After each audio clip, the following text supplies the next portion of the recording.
Hi there, Mark here again. Today I thought it would be a bit of fun to have a look at using the Scandinavian Flick, as it's known, to help improve the cornering speed of our rally cars.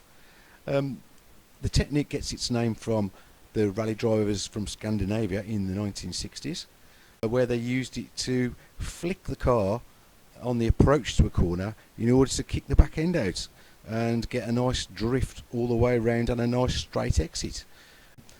The advantage of all of this is that it gives us a better exit speed, and as you know, if you're faster out of a corner onto the straight, you'll get a better top speed on the straight. Well, that's the theory anyway. So what we'll do is we'll use the lovely handling Tamiya TT-02 Type-S with the Audi Quattro body on it, and we'll have a look at firstly just driving normally into a corner without using the flick. So let's see how we get on. So here we come into the corner, we're going nice and straight, get to the corner, turning left, and as you can see the back end kicks out a little bit towards the end and off down the straight, or into a curve I should say. That looked quite nice as it was. Have another look again without using a flick. Again, straight entry into the corner, we're going to turn in, and again as you can see we get a bit of rotation of the back end towards the exit of the corner, and off we go again. Okay, so this is a nice corner. We're going to look at this with both techniques. So first of all, we're going to drive straight into the corner, and again just turn in now. As you can see, the car starts to turn nicely into the corner, and as it goes further round, the momentum of the back end kicks out. When we hit this point, we've gone far too far into oversteer, and what this causes is we need to correct now to go towards the exit.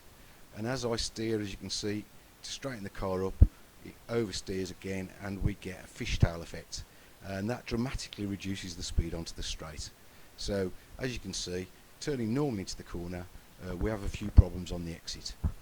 And that's what generally happens anyway on a loose surface. So again into the same corner, this time we're going to use the flick. So if you watch carefully now, we'll turn the car in the wrong direction to the outside, let go of the throttle and flick in at this point, and this is where we need to start reapplying the throttle. And what this will do is the momentum of the flick carries the back end of the car right round. As you can see, it's gone right round, and again at the same point as we were in the previous clip, this time the car is straight aimed at the exit of the corner, and we have got a much quicker exit. So I think you'll agree, looking at both of those examples, that that flick really did make a difference on this corner. Now a similar technique can be used on S-bends, as we'll see now, where we use the momentum of the car as it goes through the one corner, and then the weight transfer as we go into the next corner to really flick the back end out in a similar way. So as you can see, as the car comes around, the back's rotating quite quickly. We've got to this point and it's gone too far, and this is where we need to apply countersteer or opposite lock. So we're now turning the wheels in the opposite direction to try and catch that rotation and straighten the car up. And you can see there the car is responding, and we get a nice straight exit from the corner, and it looked quite spectacular too. So that's basically the Scandinavian Flick as best as I can describe it anyway. I hope you've enjoyed that little demonstration. So if you haven't used this technique before, I do hope you have a go next time you take your RC car out. It's good fun, and after a bit of practice it does kind of become second nature, and yeah, well, it all adds to the fun of our RC hobby. Anyway, I'll leave you with some clips of the Audi sliding around a bit on this gravel again. You can make your mind up whether you think I'm using the technique or not, and basically thanks for watching as always, and I hope you join me on the next one. Bye.